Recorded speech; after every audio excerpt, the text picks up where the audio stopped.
Berita bahagia bisa dibilang, atau berita buruk, karena diperkirakan 2026 Indonesia turun salju.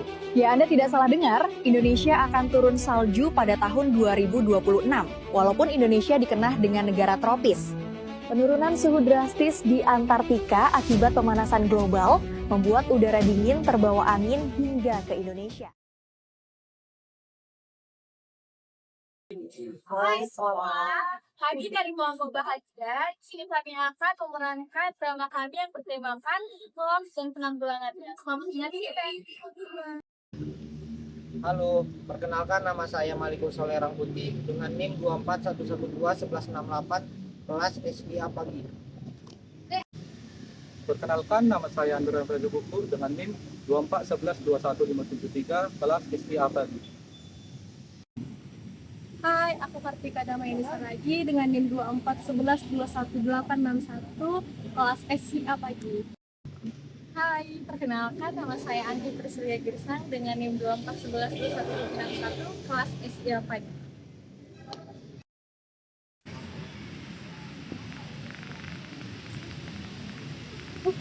Guys, makanya di Indonesia tahun 2026 bakalan turun salju loh. Turun salju. Itu tropis lama jelas. Tahun lalu juga dibilang bakalan kiamat. Tapi nyatanya aku sampai sekarang masih bisa makan tahu dulu. Tiga, kamu dapat dari sosmed mana? Grup WA, IG, atau TikTok? Dari TikTok mungkin. Nah, dengan negara tropis. Penurunan suhu drastis di Antartika akibat pemanasan global membuat udara dingin terbawa angin hingga ke Indonesia. Warga Indonesia dihimbau tetap waspada terhadap perubahan iklim dan cuaca yang terjadi. Sekian sekilas info, terima kasih. Itu hoax klasik, itu buatan AI. Jelas-jelas dirinya udah jelas sekali. Yang sekali dari mana, kata-kata yang mendesak. Terus itu malah sebarkan segala lagi langsung. Betul, jangan langsung percaya. Langkah pertama, tenangin diri dan ke sumber yang terpercaya seperti Kominfo.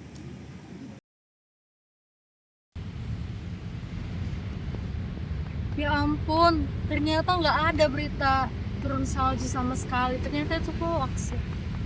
Lain kali cek dulu ya, karena zaman sekarang ini memang berita cepat sampai ke kita. Tapi kalau kita juga terlalu cepat untuk menyebarkan berita itu juga nggak baik. Aku juga pernah dengar, makan Indomie lebih dari 3 bungkus seminggu itu bikin IQ turun. Hoax itu bisa merusak banyak hal, bikin panik, merusak reputasi orang, bahkan juga bahaya untuk kesehatan.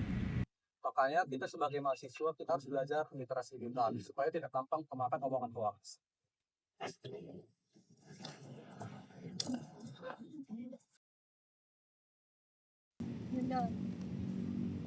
Aku punya cara gampang buat deteksi hoax. Oh iya. Namanya metode SIP. S. Stop. I. Investigasi the source. F. Find better coverage. Dan T. Trace the claim. Wah keren, bisa jelasin dikit? Boleh. Stop yaitu jangan langsung percaya. Investigate yaitu cek siapa pengirimnya. Find, cari berita serupa di media resmi. Dan trace, lacak sumber aslinya. Kadang bisa berita udah diprintir. Wah, kamu udah bisa jadi dosen ilmu komunikasi. Kenapa kita nggak bikin kampanye di kampus? Kayak bikin konten edukasi hoax gitu? Wah, bisa jadi di organisasi juga. Kita bisa mulai dari komunitas kecil lalu kita sebar di media sosial.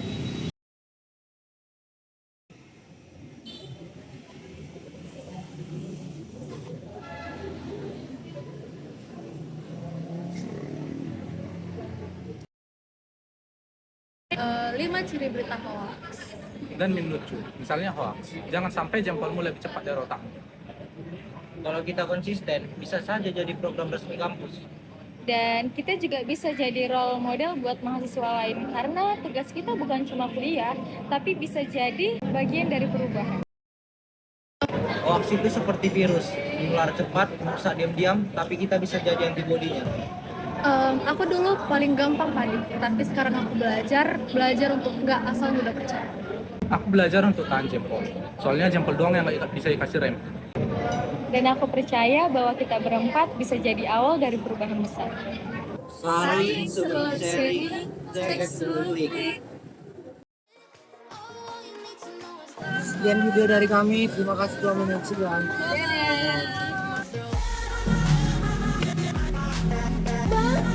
Aduh.